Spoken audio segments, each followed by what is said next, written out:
Yo tout le monde, ici c'est Chris d'Iconic et vous regardez le 59e épisode du Lifestyle Décodeur.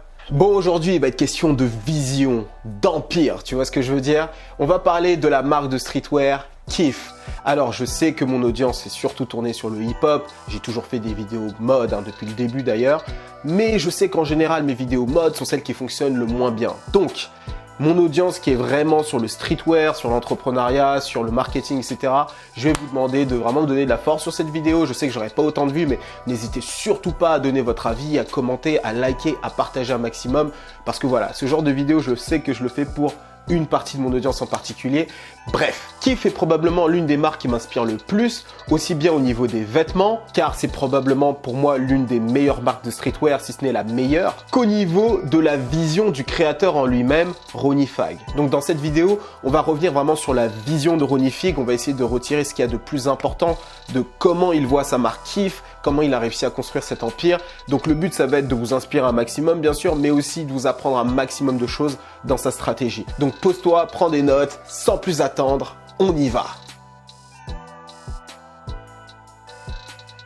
Ronnie Fieg est né en 1982, il a grandi dans le Queens à New York, lieu qu'il qualifie comme étant celui avec le plus grand melting pot du monde. Cette diversité ethnique va lui ouvrir l'esprit sur le monde, cultiver sa créativité à tous les niveaux et lui apprendre à devenir une véritable éponge de son environnement. Lui-même est d'origine israélienne, ses parents ont immigré aux États-Unis pour y faire leur vie. Son père est informaticien et sa mère est vendeuse dans une boutique de bijoux. C'est la classe moyenne, tout ce qu'il y a de plus classique. À ses 13 ans, il célèbre sa bar mitzvah. C'est donc un moment très important dans la vie d'un jeune garçon juif. Et à cette occasion, la famille invite tous les amis et bien sûr la famille. Et donc dans la famille qui a été invitée, il y a son oncle favori, David Z. David Z est le propriétaire de la boutique du même nom, connue pour ses sneakers, mais surtout pour ses brown shoes. Alors quand je dis brown shoes, j'entends par là Timberland, Sebago. La boutique se situait sur la 8e rue à Manhattan, endroit que Ronnie décrit comme étant la rue la plus influente des États-Unis. Toutes les célébrités en devenir du hip-hop venaient pour y faire leurs courses le week-end.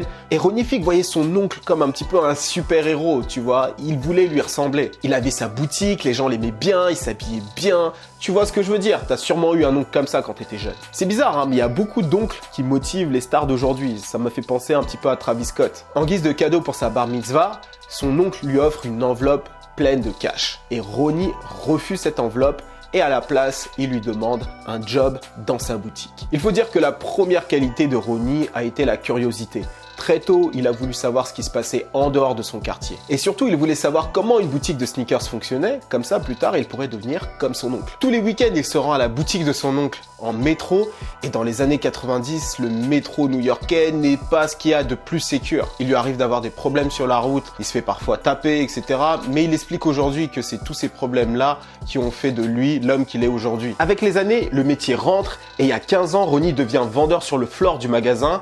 Il est entre autres en charge des célébrités qui viennent faire leurs courses dans la boutique. Donc là, tu vois, il commence à prendre du galon. Naturellement influencé par le style de Manhattan, Ronnie importe le style de Manhattan au Queens avec les New Balance. À l'époque, c'était quelque chose de totalement nouveau. À l'école, les gens se disent, c'est quoi ces espèces de fausses Nike avec un gros N?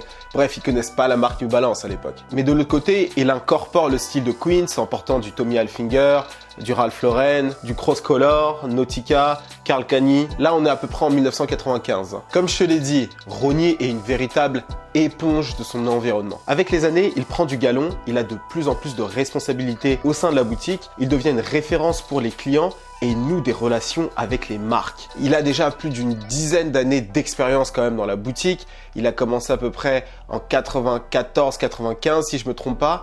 Et jusqu'en 2005-2006, il était encore dans la boutique. Donc forcément, ça crée des liens, que ce soit avec les fournisseurs, mais aussi avec les clients, parce qu'il a commencé à se construire une réputation. L'une de ses nouvelles responsabilités est notamment d'ouvrir de nouveaux comptes. Il a notamment ouvert celui d'Asics, avec notamment la Onitsuka qui a eu un franc succès. Pour le remercier du franc succès de leur partenariat, Asics a donné l'opportunité à Ronnie d'aller revisiter l'une des paires qui se trouve dans leur archive pour la remettre au goût du jour et la revendre dans la boutique Davidsy. La paire qu'il choisit dans les archives sont les ASICS J-Lite 3. Lorsqu'il était adolescent, il voulait une paire de Reebok Pump. À l'époque, c'était vraiment la mode.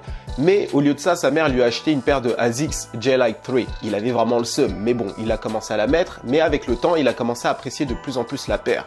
Et lorsque la paire était complètement usée, il a voulu s'en racheter une, sauf qu'elle n'existait plus. Du coup, il s'est dit qu'avec ce partenariat, c'était l'occasion de ressortir la paire, de la rendre à nouveau disponible sur le marché. Il travaille donc sur 3 coloris qu'il propose dans des matériaux plus nobles, élément qui va faire la spécialité de Ronnie au fur et à mesure des collaborations qu'il fera avec les marques. Il produit 756 paires de ces ASICS J-Lite 3 et ces paires-là sortent en 2007. Pour le lancement de la paire, il fait un super deal. Il fait appel à l'une de ses amies qui travaillait chez Complex à l'époque. Complex organisait un événement, donc il a proposé de mettre à disposition les paires et que les gens puissent directement les acheter. Donc comme ça, il n'a pas besoin d'aller directement en boutique, il les vend directement à l'event Complex. Sauf que ça a été un véritable beat pour lui. Il vend seulement 50 paires sur les 756, ce qui fait qu'il en a encore beaucoup entre les mains. Et donc il retourne en boutique avec 700 paires et il doit expliquer à Davidsy qu'est-ce que c'est ce partenariat. Et là, clairement, il se dit qu'il va perdre son job. Davidsy ne connaissait pas l'existence de ce partenariat et de ses paires. Donc lorsqu'il les voit arriver en boutique, il se dit mais d'où ça sort? J'ai jamais commandé ça. Et donc après cet échec cuisant, il se résout donc à vendre toutes ses paires directement en magasin. Et le lendemain, il commence à vendre de lui-même, il est sur le floor, il vend que 7 paires. Et là, il se dit ok, c'est la fin, je vais perdre mon job, je vais devoir aller chercher un taf ailleurs. Mais cette même journée, il parle avec un client qui est en réalité un journaliste de Wall Street Journal, à qui il explique toute l'histoire, le partenariat, etc. et tous les déboires qu'il a eu. Et donc, grâce à cette discussion-là, le lendemain, il a eu une publication directement au sein du Wall Street Journal qui a clairement changé la donne. So like there was a picture of one of the shoes and my mom was like bugging out on the phone. I was like, what's up? She's like, Wall Street Journal. She was like bugging out. Et grâce à cet article-là, le même jour, il y avait une queue en face de Davidsy. Ce n'était jamais arrivé. En 2 jours, les 700 paires de la collaboration étaient écoulées. Comme quoi, à l'époque, les journaux avaient une vraie puissance. Cette collaboration a donné naissance à d'autres collaborations, notamment celle avec Sebago ou encore avec Timbaland. Il devient officiellement en charge de tous les projets spéciaux de la boutique et son nom, Ronnie Fag, apparaît sur l'étiquette des produits pour séparer ses créations du reste des produits de la boutique. Et c'est donc après 15 ans de bons et loyaux services chez Davidsy que Ronnie Fag décide de quitter la boutique pour ouvrir sa propre boutique Kith. Et donc on est en 2011 et Ronnie Fag ouvre en quasi simultané une boutique à Brooklyn en septembre et une autre boutique Kith à Manhattan en octobre. Aujourd'hui, Kith repose sur 4 piliers. La boutique multimarque qui propose des marques de sneakers et des marques de streetwear les plus en vue du moment. Je pense notamment à John Elliott, Aimé Léon Doré, Fear of God, etc., etc. Il existe 7 boutiques Kith à ce jour, dont New York avec Manhattan et Brooklyn comme je viens de te le dire, Miami, ou encore Los Angeles plus récemment. Il y a aussi la marque de vêtements Kith, une marque de vêtements premium pour hommes et femmes aux quantités limitées. Il y a aussi la partie collaboration. Récemment, c'est celle avec Versace qui a fait beaucoup de bruit.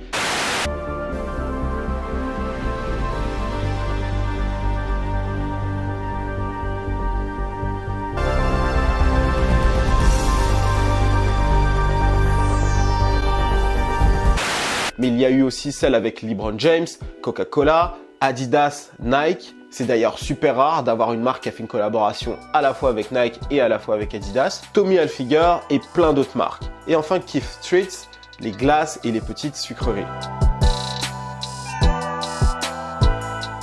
Lorsque Ronnie décide d'ouvrir ses 2 premières boutiques, le but n'est pas de rentrer en compétition avec son ancien employeur. Le but est de remplir un vide. Il avait constaté qu'à New York, il n'y avait pas de boutique qui était capable de créer un espace qui soit à la fois suffisamment premium avec des produits en quantité limitée et qui soit en plus de ça un environnement pour pouvoir réellement faire du shopping. The idea is not to compete.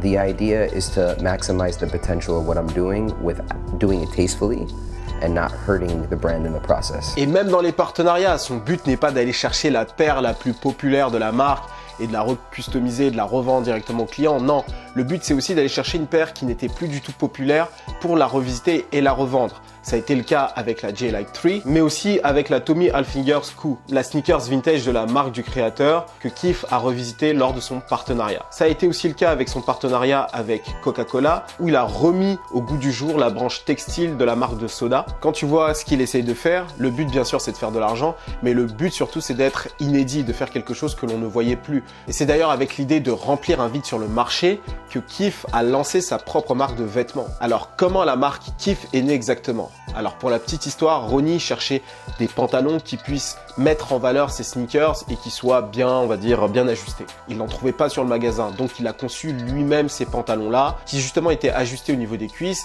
et très resserrés sur le bas. Et lorsqu'il était en magasin et qu'il se baladait avec, au lieu que les gens le questionnent sur la provenance de sa sneakers, les gens lui demandaient où est-ce qu'il avait acheté son pantalon. Et ça a commencé un petit peu à faire tilt dans sa tête. Et c'est là qu'il s'est dit, je vais tenter l'expérience, je vais créer 12 pantalons que je vais mettre directement en magasin et on va voir comment les gens réagissent. Est-ce qu'ils achètent le produit ou alors est-ce qu'ils ne le calculent pas? Et en un jour, tous les pantalons se sont vendus.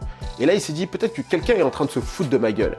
Il en a produit cette fois-ci 24, il les a mis dans le magasin et il a décidé de travailler le jour même sur le floor pour voir vraiment si quelqu'un achetait ses pantalons. Et en 1 heure, les 24 pantalons sont partis. Et c'est là qu'il s'est dit ok, je sais que les gens aiment ce pantalon-là, je peux pas faire comme si je ne le savais pas.